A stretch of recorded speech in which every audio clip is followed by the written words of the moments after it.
E aí, galerinha do primeiro ano, tá tudo bem com vocês, gente? Estamos aqui mais uma vez para mais um momento de aprendizado, tá? Então vamos lá. Olha só, hoje eu vou fazer aqui algumas questões, fazer aqui alguns comentários, tá? Explicar sobre questões do Enem, tá? E aí elas começam na página 73 desse material do segundo bimestre, beleza? Do caderno 2, tá?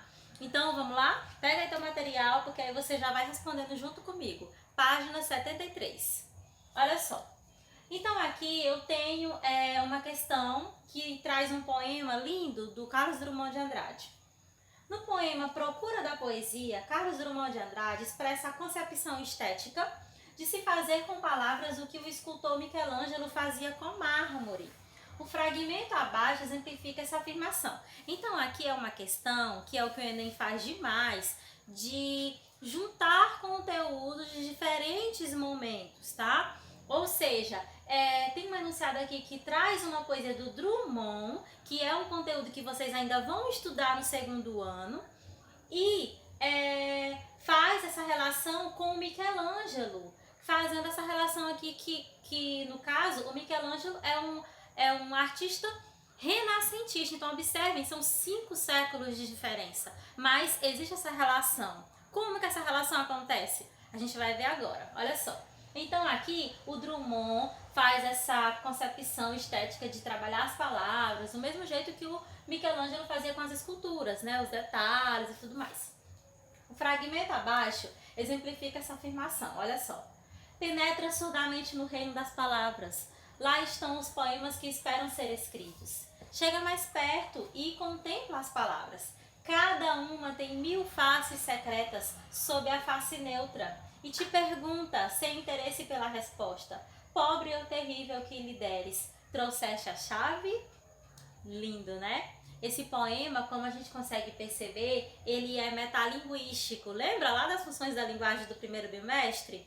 É um poema que fala sobre as palavras, sobre esse reino das palavras, e diz pra gente penetrar nesse reino surdamente, ou seja, sem preconceito, sem esperar, né? Sem querer ouvir muita coisa, porque quando a gente já entra achando algo, a gente fecha os ouvidos para outras possibilidades, para ressignificar expressões.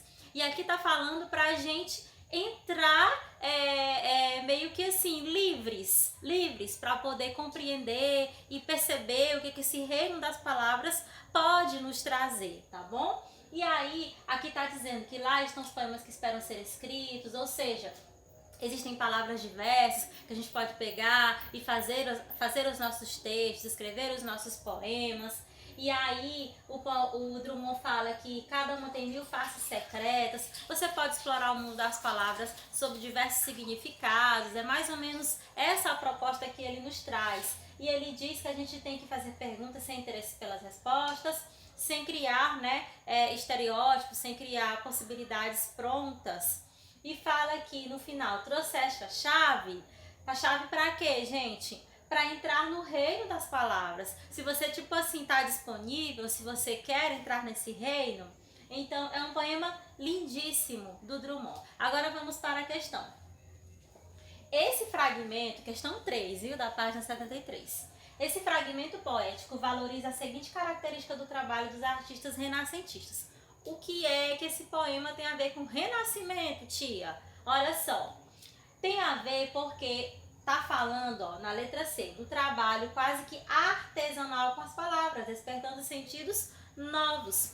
No Renascimento a gente tem isso também, um trabalho com as palavras, com a estética. Lembra lá do Camões? Os seus poemas, os seus sonetos lindíssimos, né? Então assim, as palavras bem escolhidas, bem trabalhadas, da mesma forma que o Drummond está falando aqui, para a gente penetrar nesse reino das palavras e explorar, até porque é uma característica, né, da antiguidade greco-clássica, que é esse rigor formal e clássico que o Renascimento traz para a gente, tá bom? Então, letra C, marca aí na tua apostila, tá bom? Continuando, agora eu escolhi para a gente resolver aqui a questão 6, tá? Questão 6, que está na página 75. Transforma-se o amador na coisa amada, por virtude do muito imaginar. Não tenho logo mais que desejar, pois em mim tenho a parte desejada. Se nela está a minha alma transformada, que mais deseja o corpo de alcançar? Em si somente pode descansar, pois consigo tal alma está ligada. Mas esta linda e pura semideia, que como um acidente em seu sujeito, assim como a alma minha se conforma, está no pensamento como ideia, e o vivo e puro amor de que sou feito, como a matéria simples busca a forma. Que bonito, né? Olha só, esse aqui é da questão 6, é um poema do Camões, tá? De sonetos, Notas de Maria de Lourdes Saraiva. Tem aí pra vocês direitinho a referência, que eu não coloquei aqui, mas tá aqui na apostila, tá? E aí, quando ele fala semideia, é semideusa, tá bom? E quando ele fala liada, é ligada, tá? Aqui, inclusive, já está ligada, porque eu peguei a versão mais atualizada na internet. E agora vamos para a questão. Diz o seguinte. A leitura dos textos clássicos camonianos exige do leitor a capacidade de acompanhar o raciocínio desenvolvido neles. Na segunda estrofe do soneto transcrito, há uma pergunta. Olha a pergunta aqui, ó, na segunda estrofe.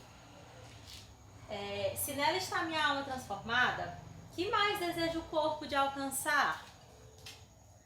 Então, agora vamos para o comentário. Há uma pergunta. Que mais deseja o corpo de alcançar? Cuja resposta mostra que para o enunciador do poema, para o lírico, a realização amorosa acontece, se dá, letra D, em sua plenitude, tanto no plano espiritual quanto no plano físico. Gente, vocês perceberam que ele fala como se ele estivesse com essa amada, como se houvesse aqui um encontro da alma, né? Quando ele fala aqui da alma, é como se houvesse um encontro espiritual mesmo. E além disso, quando ele coloca essa pergunta, a gente mata a charada na hora, porque ele tá falando assim, ó. Se nela está minha alma transformada, que mais deseja o corpo de alcançar? Ou seja, o corpo alcançou sim essa pessoa amada. Então, há aqui um entrelace entre corpo e espírito, né? Corpo e alma, digamos assim. Que essa ideia da alma aqui tem a ver com o transcendental, tem a ver com o espiritual, beleza? Então aqui, nesse poema lindíssimo, a gente consegue perceber isso. Porque ele tá falando, olha só, transforma-se o amador na coisa amada, por virtude do muito imaginar. Não tenho logo mais que desejar, pois em mim tenho a parte desejada. Ele já tem tudo. Ele tem o que ele desejava, né? Ele tem essa amada, ele tem esse corpo que está junto ao dele e ele tem essa ligação espiritual também, que ambos possuem, tá bom? Então, por conta disso, é a letra D, que está aqui em itálico. Se dá em sua plenitude, tanto no plano espiritual quanto físico. O que é plenitude? A gente coloca no Instagram, né? No WhatsApp, pleno. É quando você está completo, é quando você tem aí plenitude, ou seja, você tem uma certa completude no que você está querendo dizer. E é exatamente isso que ele tem, tá? Quando há uma ligação entre corpo e mente, corpo e espírito. Beleza? Muito lindo esse poema, né? Agora vamos para a questão 7.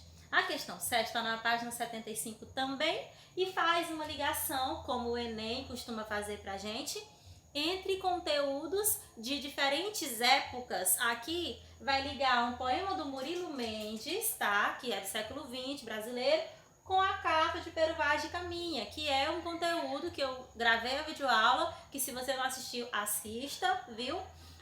Falando sobre a literatura informativa e jesuítica no Brasil, que é o que a gente chama de quinhentismo, que é ali o início da literatura brasileira por conta dos registros que foram feitos com a vinda dos portugueses para cá, tá? Que é o que a gente tem, por exemplo, com a carta de Pero Vaz de Caminha, literatura informativa, ou seja, para informar, tá? Então, vamos ler o poema? Murilo Mendes. A terra é muito graciosa, tão fértil eu nunca vi. A gente vai passear, no chão espeta um caniço, no dia seguinte nasce bengala de castão de ouro, tem goiabas, melancias, banana que nem chuchu. Quanto aos bichos, tem-nos muito, de plumagens muito vistosas. Tem macaco até demais. Diamantes tem à vontade, esmeralda é para os trouxas. Reforçai, Senhor, a arca, cruzados não faltarão. Vossa perna encanareis, salvo o devido respeito. Ficarei muito saudoso, se for embora daqui. Então aqui a gente tem um poema do Murilo Mendes, onde ele faz uma ligação intertextual, lembra da aula de gramática? Intertextual entre o texto dele e a carta de Pero Vaz de Caminha, beleza? Porque ele está falando aqui do que ele encontrou nessa terra, igual o Pero Vaz de Caminha fez, né? Contando as frutas, contando dos índios, contando de tudo que havia aqui.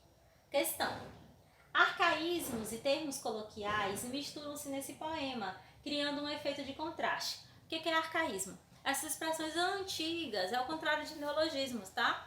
Expressões que às vezes caem no desuso, tá bom? Como por exemplo o mui, né? Que a gente fala muito, mas a gente ainda tem muitos textos antigos que tem essa expressão, né? Mui. E essa expressão ainda aparece em muitos registros, como a gente acabou de ver aqui nesse poema. Então, arcaísmos e termos coloquiais misturam-se nesse poema, como a gente consegue perceber aqui na letra A. A terra é muito graciosa, olha aqui, né? O muito, mostrando o arcaísmo. E uma expressão coloquial, tem macaco até demais. Perceberam? Então essa questão do Enem aborda o aspecto linguístico do poema, tá? Nos demonstrando que existe aí uma ligação entre arcaísmo e coloquialismo, e também fazendo uma ligação entre um conteúdo que se refere ao século XVI, né, 1500, e século XX, porque o Murilo Mendes é um escritor já agora do século XX, um tempo desse aí atrás. Tá bom, gente? Beleza? Espero que você tenha compreendido e vocês depois terminem de responder as outras questões. São 7 aqui nessa parte de questões do Enem. Eu comentei aqui para vocês 3, ainda tem outras. E vocês podem responder juntos aí para poder, então, tirar as dúvidas. Qualquer coisa, fala comigo, tá bom? Um abraço, fiquem com Deus, até a nossa próxima aula, se Deus quiser. Tchau, tchau.